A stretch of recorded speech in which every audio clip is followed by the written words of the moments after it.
Hello friends, అందరికీ నమస్కారం. దిశ మార్చిన తుఫాన్, ఏపీకి దూసుకొస్తున్న తుఫాన్ ముప్పు. అటు రైతులకు ముందస్తు హెచ్చరికలు జారీ చేసింది వాతావరణ శాఖ. Welcome to AP weather news. AP Telangana daily weather update కోసం మన ఛానల్ సబ్స్క్రైబ్ చేయండి, షేర్ చేయండి, లైక్ చేయండి. ఎప్పటికప్పుడు తాజా వాతావరణ సమాచారం మన ఛానల్లో ఇవ్వటం జరుగుతుంది. టుడే వెదర్ అప్డేట్ ఏంటంటే, ఈరోజు ఉపగ్రహ చిత్రం చూడండి, శాటిలైట్ చిత్రం. ఈరోజు శాటిలైట్ అంచనాలు గమనిస్తే ఇవాళ కోస్తాంధ్రలో వాతావరణం మారే అవకాశం ఉందని, ఈరోజు రేపు దక్షిణ కోస్తాంధ్ర, రాయలసీమ జిల్లాలో అక్కడక్కడ ఓ మోస్తరు నుండి తేలికపాటి వర్షాలు, తీరం వెంబడి 40 నుండి 50 కిలోమీటర్ల వేగంతో బలమైన గాలులు వీచే అవకాశాలు ఉన్నాయని వాతావరణ శాఖ తెలిపింది. ఇదిలో ఉంటే దక్షిణ మధ్య బంగాళాఖాతంలో నిన్న వాయుగుండంగా మారిందని, మరో 24 గంటల్లో ఇది తీవ్ర వాయుగుండంగా మారే అవకాశాలు ఉన్నట్టు వాతావరణ శాఖ తెలిపింది. నవంబర్ 28 నాటికి ఇది తుఫానుగా కూడా మారే అవకాశాలు ఉన్నాయని, దీని ప్రభావంతో ఈ రోజు నుండి మన కోస్తాంధ్ర, రాయలసీమ జిల్లాలో వాతావరణం మారే అవకాశం ఉన్నట్టు వాతావరణ శాఖ తెలిపింది. ఇది తమిళనాడుకి దగ్గరగా వచ్చి తీరం వెంబడి పయనిస్తూ మన ఏపీలో తీరం దాటే అవకాశాలు ఉన్నాయని వాతావరణ శాఖ తెలిపింది. మన తీర ప్రాంత జిల్లాలైన నెల్లూరు, కావలి, ప్రకాశం, ఒంగోలు, చీరాల, బాపట్ల, నిజాపట్నం, దివిసీమ, మచిలీపట్నం ఈ జిల్లాలో ఎక్కడో చాట తీరం దాటే అవకాశం ఉందని వాతావరణ శాఖ తెలిపింది. నవంబర్ 28న ఇది తుఫానుగా మారే అవకాశం ఉందని, తుఫానుగా మారిన తర్వాత ఏ జిల్లాలో తీరం దాటేది స్పష్టత వచ్చే అవకాశాలు ఉన్నట్టు వాతావరణ శాఖ తెలిపింది.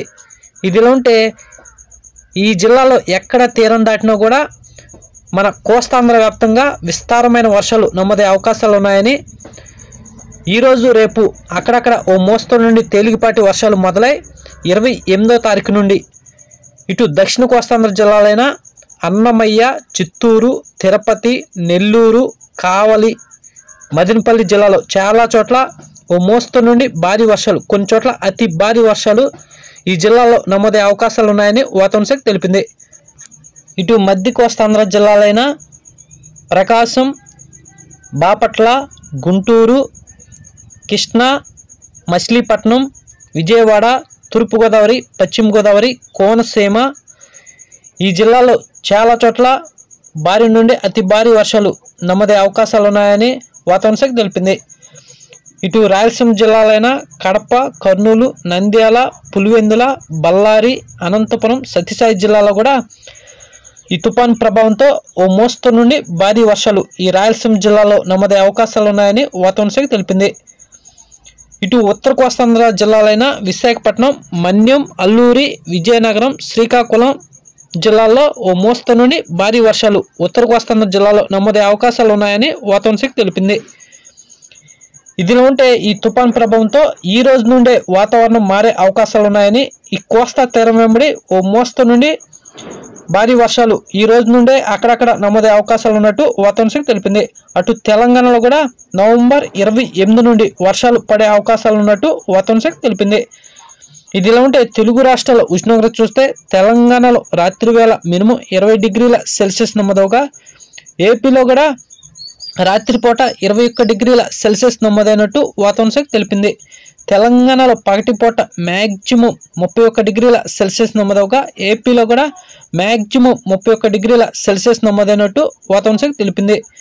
ఇదిలో ఉంటే ఈ రోజు నుండి కోస్తాంధ్రలో వాతావరణం మారే అవకాశం ఉందని, అటు రైతులు ఈరోజు అటు వరి కోతలు పూర్తి చేసుకోవాలని, లేకపోతే నవంబర్ 28 నుండి విస్తారంగా వర్షాలు ఇటు కోస్తాంధ్ర వ్యాప్తంగా మొదలయ్యే అవకాశాలు ఉన్నట్టు వాతావరణ శాఖ తెలిపింది.